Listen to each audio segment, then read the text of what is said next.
Welcome to The Explainer. Today, we're jumping into what I can only describe as a prophetic detective story. Our main text is the book of Isaiah, and we're on the hunt for one of its most mysterious and fascinating figures, the servant of the Lord. Wow, this prophecy kicks off with a mission that is, and I'm not exaggerating, world-changing. We're talking about bringing light to the Gentiles. That's all the non-Jewish nations, by the way.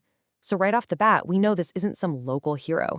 This is a figure who's supposed to establish justice everywhere and bring freedom to the entire world. The big question is, who is he? All right, so what exactly is this servant's mission? Isaiah gives us this job description that is, well, pretty epic. It really paints a picture of a redeemer with an absolutely incredible purpose. So, when you look at this list, the sheer scale of it just hits you, right? It's global. We're talking about setting justice across the entire earth. It's restorative, opening blind eyes, freeing captives. And get this, he's not just bringing a covenant, he's meant to be the covenant, a living, breathing embodiment of God's promise. But what's really fascinating is his character. He's described as gentle and meek, but at the same time, he's empowered by God's own spirit.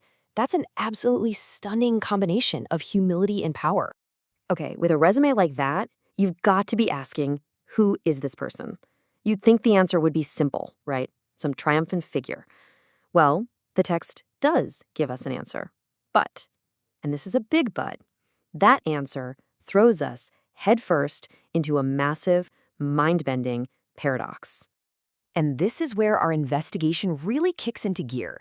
The text points to a primary suspect for who this servant is. The only problem? This clue raises way more questions than it actually answers. So you might be thinking, case closed. The prophecy says it right there, plain as day. You, O Israel, my servant. And on the surface, yeah, it seems like we've found our guy, or rather, our nation, Israel. But trust me, this is where the real puzzle is just getting started. Okay, here's the problem, and it's a huge one. When you put the servant's amazing mission side by side with the description of Israel's actual state in the very same chapter, it just doesn't add up. Think about it. How can Israel be a light to the nations if the text calls them blind? How can they free captives from prison when they themselves are described as being trapped? And this quote just hammers the point home. The text itself is pointing out its own contradiction. The one who is supposed to be the servant is called blind, deaf, and captive. This isn't just a small hiccup in the story. This is a full-blown identity crisis at the heart of the prophecy. So this is the central puzzle, right? The big question that the prophecy just drops in our laps. How can a servant who is blind and captive possibly be the one to bring sight and freedom to the whole world? It feels completely impossible. It's like we have a savior who desperately needs saving themselves. So what gives? Now, you might think the text would just gloss over this massive contradiction, but it doesn't, not at all. In fact, it leans right into it. It starts to explain why Israel is in this broken state, and let me tell you, this just makes the plot of our mystery even thicker. And here we get to the root of it all. The text says the real problem isn't just that they're captives of another nation. No, the real problem is deeper. It's an internal, spiritual one. Israel can't fulfill its mission because of its own sin against God. They're in this mess because they were unfaithful. And this verse, wow, it just captures the hopelessness of the whole situation.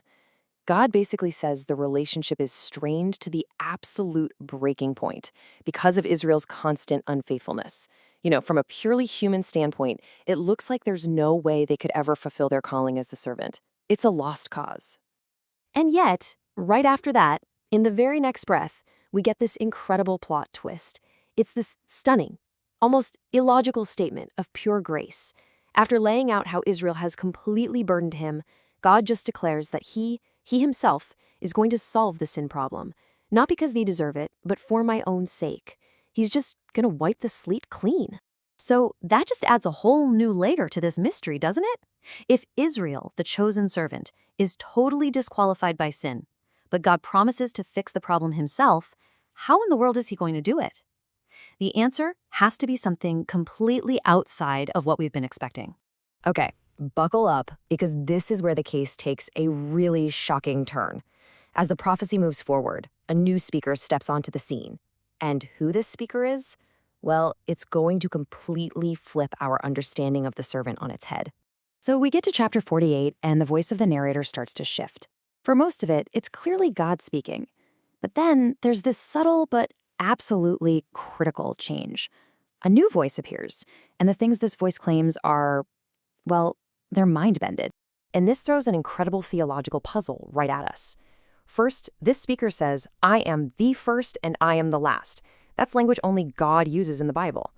But then the same speaker turns around and says, the sovereign Lord has sent me. Wait, what? How can you be God and also be sent by God? The only logical implication here is that the servant himself is somehow divine. Just when you think it can't get any more complex, the very next chapter doubles down on the paradox. The text explicitly names this divine speaker as the servant and calls him Israel. But then it says his whole mission is to save and restore Israel. So how can this servant be Israel and also have a mission to Israel? It just doesn't seem to make sense, does it? So where does all this leave us? We definitely haven't found a simple, tidy answer. Instead, what we've done is uncover the true depth of this thing. It's a multi-layered prophetic mystery that's just built on one paradox after another. Let's just recap the contradictions we're facing. We have a blind servant who brings sight, a captive servant who sets prisoners free, a sinful nation that God is somehow going to use for redemption, a figure who is both the nation of Israel and its savior, and finally, a servant who is both sent by God and is God. It's a whole list of seemingly impossible things. And this is where the book of Isaiah leaves us, with this incredibly profound and provocative question. It doesn't just hand us a name on a silver platter. Instead, it points to a figure who has to be extraordinary enough to resolve every single one of these paradoxes. Someone who has to be human enough to represent Israel, but divine enough to save them, and not just them, but the entire world. The mystery really becomes an invitation for us to keep searching for the answer.